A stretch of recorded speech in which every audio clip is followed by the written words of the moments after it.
Grüß euch, da ist wieder Rucksacktaxi. Ich bin heute in Hainbach und ich gehe heute mit euch auf den Weidlaner Kopf. Wir sind heuer schon mal aufgegangen von der Schlechinger Seite und heute eben nochmal von Hainbach. Das Video gibt es schon mal, ist aber recht alt und ich habe heute was vor. In zweiter Distanz möchte ich mal schauen, ob ich ein paar Alpensalamander sehe, weil ich finde, die haben bei mir auch einmal eine Sondersendung verdient. Ich würde sagen, auf geht's!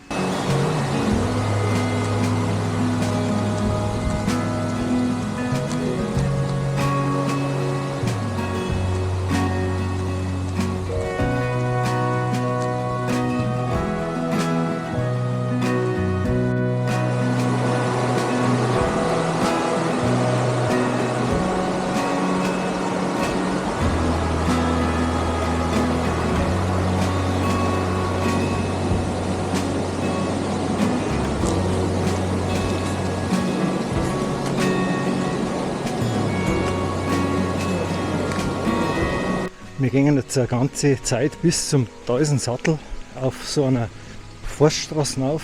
Ich habe da ehrlich gesagt noch nie irgendein Fahrzeug fahren sehen, außer mal zwei Radlfahrer. Und da geht es jetzt mehr oder weniger rechter Hand am Naturschutzgebiet Geigelstohr rauf. Wir sind praktisch permanent auf der Grenze zu dem Naturschutzgebiet unterwegs. Man sieht da unten schön am Bach entlang. Einige von euch werden den Aufstieg schon kennen. Das ist eine von wenigen Touren, die ich dann bei der Oma mal abgebrochen habe, aufgrund von Schneerestverhältnissen, muss man sagen, im Frühjahr. Und heute, im Herbst, habe ich es noch nie aufgenommen. Ich habe unten schon gesagt, vielleicht sieht man heute ein paar Alpensalamander, denen möchte ich mal ein paar Minuten eigenes Video widmen, weil ich finde, das ist schon eine Ausnahmetierart. Da erkläre ich dann in einem separaten Video ein bisschen was dazu. Da habe ich ein paar Sachen gefunden, die ganz interessant sind.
Wir sehen schon auf zum Weidlaner Kopf.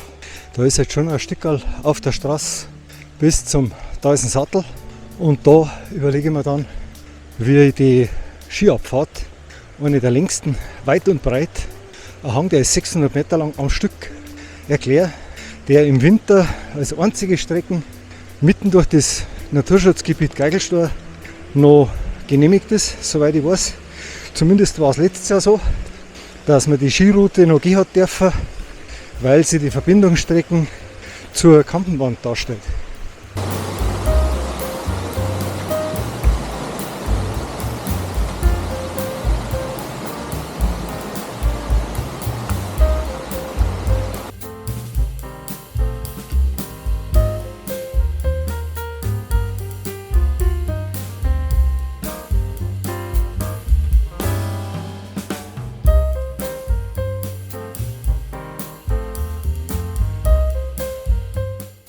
Wir sind schon am Dalsensattel. Gefühlt ist es heute schnell gegangen. Ich muss direkt einmal schauen, wie lange ich unterwegs bin. Und es zeigt sich, wie so gesagt ist, es ist heute wirklich wieder schön Wetter, obwohl es gestern noch geregnet hat. Da ist es auch noch mal angeschrieben. Man kann eben Geigelstor, Brinnerhütten, Sachrang, Hurm. Ich habe das schon mal als ganze Tour gemacht, an einem Tag. Dann sind das, soweit ich weiß, fast 20 Kilometer. Ist also richtig lang. Und haben an dem Tag auch ganz schön Höhenmeter. Ich meine fast 1300 oder so. Das findet ihr alles in Touren von Rucksacktaxi. Und jetzt gehen wir mal darauf. Dann erkläre ich ein bisschen was zu unserem heutigen Aufstieg und wie sich das auch im Winter mit der Skiroute verhält. Es ist nämlich bald wieder Betretungsverbot für die Tour, die wir heute gehen. Es ist der ganze Bereich um den Weidlanerkopf und Rossalm ist mit einem Betretungsverbot belegt, so dass wir jetzt im Herbst noch die letzte Chance haben und dann aufgehen. Der abgestorbene Baum ist ein Wegweiser, da führt der Weg hinüber.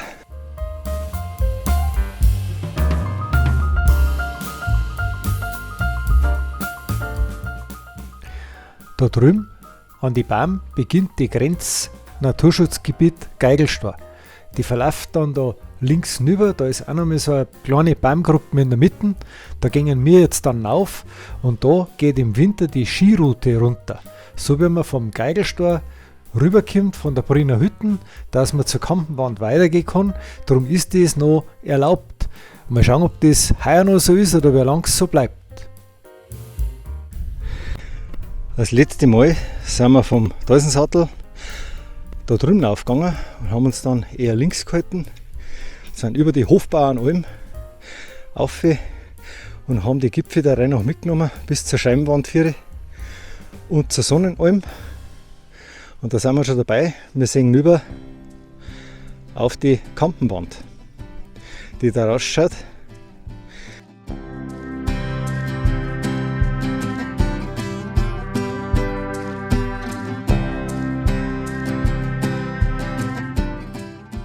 Ja, was sehe ich da? Das sind ja wie die Pfosten in Österreich. Neue Markierungen.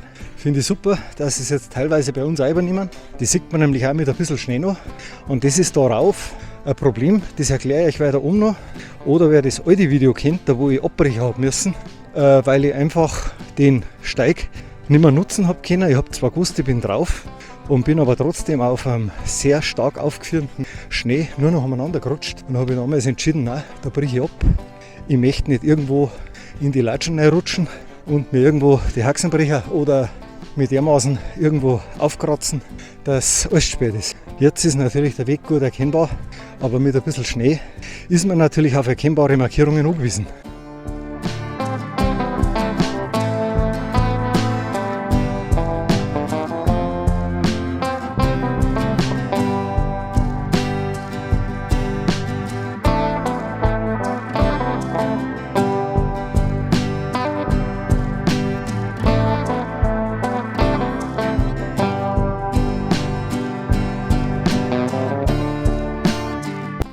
Bis jetzt sind wir auf der Skiabfahrt raufgegangen und jetzt geht es für uns links im Wald weiter.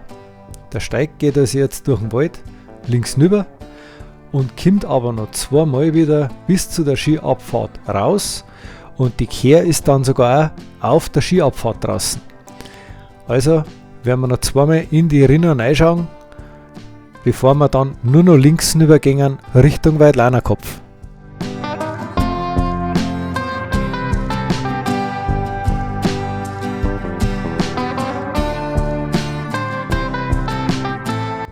Wie angekündigt, kommen wir wieder auf die Abfahrt raus. Sieht man es vielleicht auch teilweise ganz schön was versteckt unter dem Schnee. Darum schauen wir immer in die Skitouren fast alle an, wenn noch kein Schnee liegt. Soll ich heuer da mal raufgehen, dann werde ich mir die Höhe ganz gut merken. Das ist ziemlich weit oben und werde mich da ganz speziell rechts halten beim Runterfahren. Also jetzt natürlich von uns aus gesehen links. Wenn man da mit dem Ski einfadelt, dann ist alles zu spät.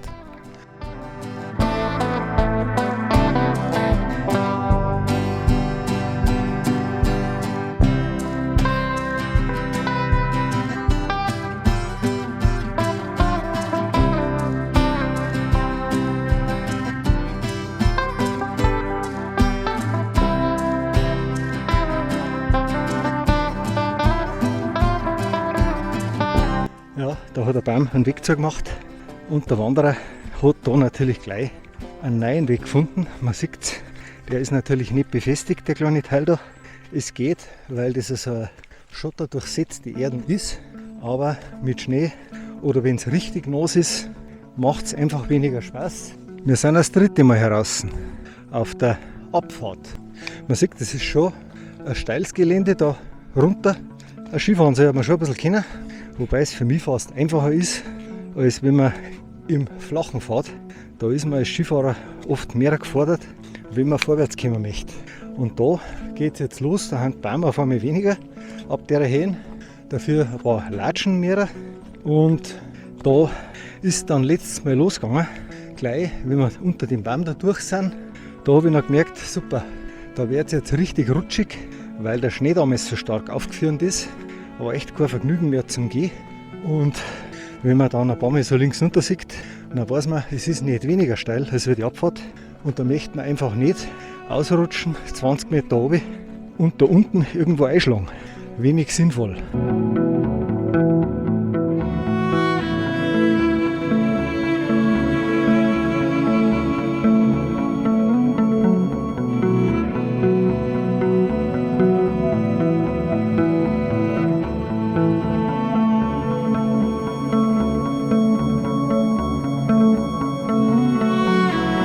Wir sind schon fast herum und kommen gleich auf so eine Art Sattel raus und sind dann links unterhalb vom Weidlaner.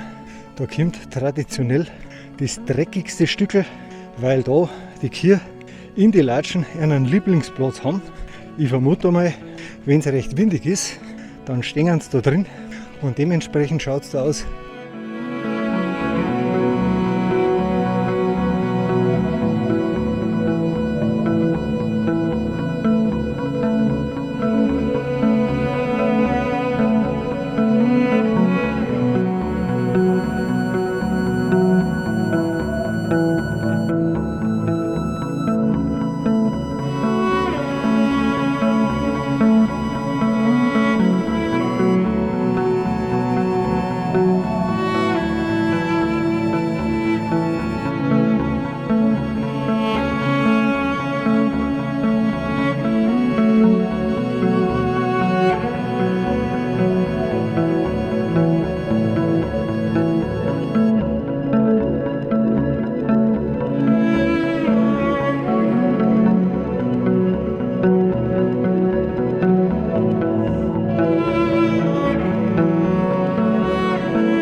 So, wir kommen schon in den Bereich, wo Stahlseile gespannt sind und ich bin jetzt schon neugierig, warum Gefahrenhinweis in Outdoor aktiv drin ist. Und ich glaube, ich habe es auch schon erkannt. Das schaut alles ganz neu aus und ich kann mir vorstellen, dass man das Umbauen angefangen hat, aber halt stellenweise noch nicht ganz fertig ist. Da herunten kann man sich noch wirklich sicher bewegen, aber ihr könnt euch vielleicht auch vorstellen, so tief wie das unten ist das Seil. Mit Schnee wird man da oft nichts mehr davon sehen. Das ist ja die Nordostseite.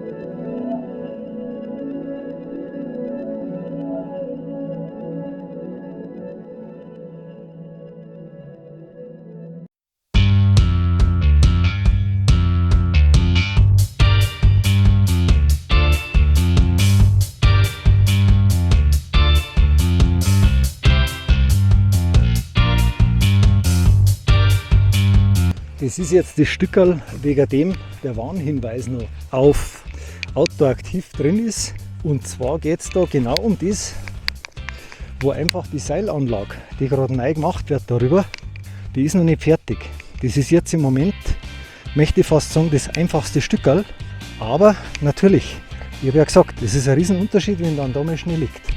Überlegt euch das gut, ob man nicht einfach nächstes Jahr bis im Juni wartet, weil das Betretungsverbot ja bis Juni geht.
Da sind wir letztes Mal von Schleching raufgekommen und da war vermutlich einmal ein Hinweis auf das Stück als Stahlseil, das noch nicht montiert ist, aber das hat die Sonne schon selber ausblichen. Da steht zwei Leinerkopf und für uns geht es nach links weiter. Da haben wir jetzt gar nicht mehr weit hinten. Der letzte Gipfelanstieg, dann sind wir schon da. Ja, wir sind am Weidleinerkopf. Ihr seht ihn hinter mir, ganz leicht. Und es war wirklich super zum Raufgehen, teilweise ein bisschen schmierig, weil es ja auch noch geregnet hat. Gegenüber in der Rossalm, da sehen wir noch einzelne Schneereste drin. Die Rossalm selber ist ja da vorne. Ganz leicht sieht man es hinter den kleinen Fichtengipfeln durchscheinen. Und ich möchte auch heute noch mal daran erinnern, dass jetzt bald wieder das komplette Betretungsverbot darauf beginnt. Und zwar ist es der Bereich Weidlana und auch bis zur Rossalmführe und bis zum Geigelstör haben wir ein komplettes Betretungsverbot. Denkt dran, schaut in die App Outdoor Aktiv rein, da kann man gar nicht raufplanen, sobald man nicht mehr raufgehen darf. Aber auch in der Karte ist das dann meistens so orange hinterlegt und da kann man sich wirklich gut informieren. Nicht, dass man im Prinzip was macht, wo man dann sogar eine Strafe dafür kriegen kann. Das hat nichts mehr mit Freiwilligkeit zu tun. Das Einzige, was es noch gibt, das ist an der Rossalm vorbei, über die Weidlaner Scharten, soweit ich weiß, fahren wir dann rein und dann die Abfahrt, was ich euch gesagt habe, die ist als einzige Strecken freigeben, die man dann mit Chino durch das gesperrte Gebiet durchgehen darf. Wegen am Birkhahn, Auerhahn, der da herum ganz speziell geschützt ist. Und ich denke, man kann auf unseren Bereich verzichten, auch wenn es schade ist. Ich bin auch im Winter schon ganz herum gewesen. Aber es gibt da Gipfel, die können wir im Winter auch machen.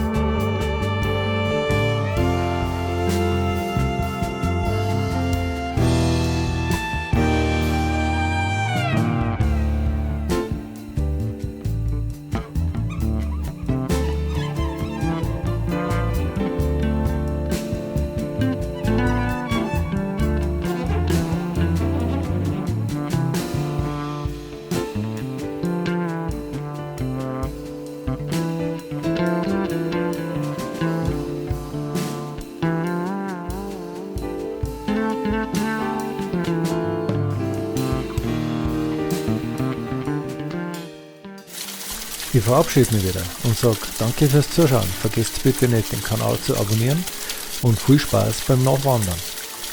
Schaut euch einmal die Liste Touren von Rucksacktaxi an. Sie ist sortierbar, filterbar. Ihr könnt euch besser informieren als wir nur in einer Wander-App.